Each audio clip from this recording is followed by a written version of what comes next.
if you heard that noise, but that's what it's kind of doing.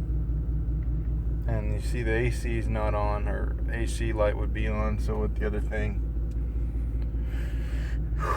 and I wouldn't be sweating. And the sound, the truck started vibrating too when I came to a stop.